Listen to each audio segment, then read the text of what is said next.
Indonesia merupakan salah satu negara kepulauan terbesar di dunia dan juga merupakan negara maritim. Sebagai negara maritim, Indonesia dikaruniai oleh luas wilayah zona ekonomi eksklusif ke-6 terbesar di dunia, di mana luas wilayah mencapai 6 juta kilometer persegi. Luas wilayah ini menjadikan Indonesia memiliki setidaknya 3.000 spesies ikan dan keanekaragaman biota laut lainnya. Sayangnya, di balik kelebihan pasti ada kekurangan. Indonesia seringkali dihadapkan dengan masalah illegal fishing khususnya di Laut Natuna. Data per Februari 2022 oleh IOJI menunjukkan setidaknya ada 12 kapal asing Vietnam dan 8 kapal Tiongkok yang melakukan aktivitas illegal fishing di perairan Natuna. Bahkan, data ini meningkat di bulan Mei 2022 di mana terdapat 60 kapal asing dari Vietnam yang melakukan tindakan serupa.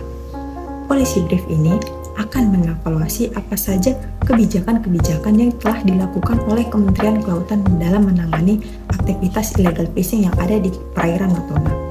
Polisi Brief ini juga akan merekomendasikan apa saja kebijakan yang sekiranya lebih efektif dalam mengatasi aktivitas illegal fishing yang ada di perairan Natuna. Illegal fishing di perairan Natuna menjadi ancaman serius bagi cita-cita Indonesia sebagai negara maritim dengan kerugian ekonomi mencapai 12 triliun rupiah per tahun.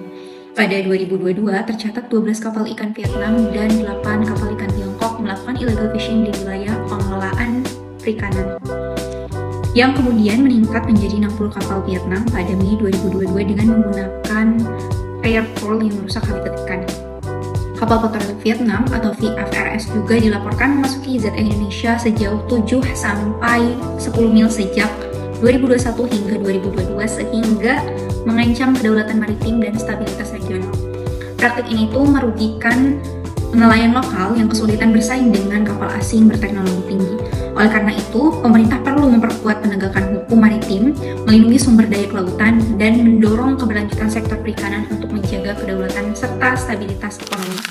Illegal fishing yang dilakukan oleh kapal asing telah merugikan Indonesia hingga 12 triliun rupiah per tahun, merusak ekosistem laut dan mengancam nelayan lokal. Pengawasan telah dilakukan melalui patroli laut dan udara oleh Ditjen PSDKP, TNI AL, Bakamla, dan instansi lainnya. Namun, keterbatasan armada, BBM, serta koordinasi menjadi hambatan yang serius. Di Laut Natuna Utara, hanya ada beberapa kapal perang dan pesawat patroli yang dikerahkan, sehingga menciptakan celah bagi kapal asing, khususnya Vietnam, untuk beroperasi. Tumpang tindih kewenangan juga para situasi tersebut diperlukan lagi regulasi terpadu dan penguatan kapasitas maritim untuk kedaulatan dan kekayaan kelautan Indonesia secara efektif. Dalam mewujudkan Indonesia sebagai negara maritim yang berdaulat, aman, dan sejahtera, tentunya dibutuhkan banyak langkah strategis dalam mengatasi isu maritim, seperti khususnya ancaman illegal fishing dan kejahatan transnasional.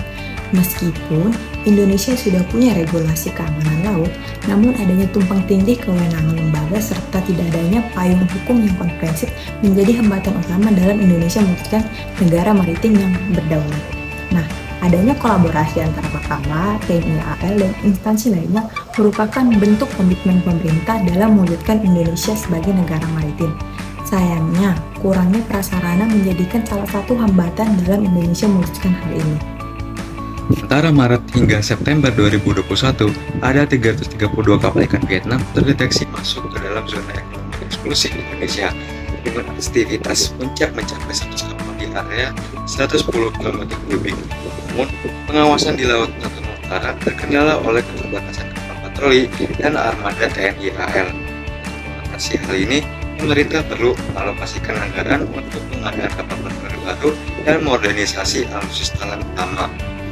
Kemudian menyediakan anggaran operasional termasuk bahan bakar dan pemeliharaan untuk meningkatkan frekuensi patroli. Yang ketiga, memperkuat penggunaan teknologi seperti satelit, drone, dan VMS untuk mendeteksi aktivitas ilegal. Langkah ini pastinya akan memastikan pengawasan yang lebih efektif dan cepat sehingga menjaga kedaulatan Indonesia.